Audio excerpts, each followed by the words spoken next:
How to use Uber Intercity feature. So first of all, open up Uber app in your mobile device and then enter the destination you will want to travel.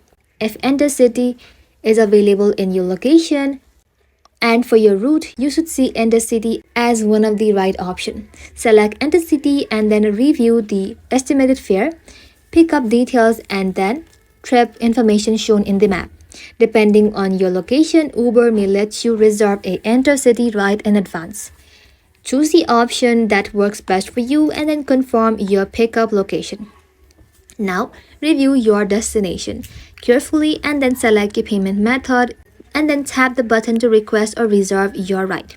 Once the driver accepts, you will see the driver and the vehicle information in your Uber app. Keep in mind that the Uber Intercity is not available in every city or country.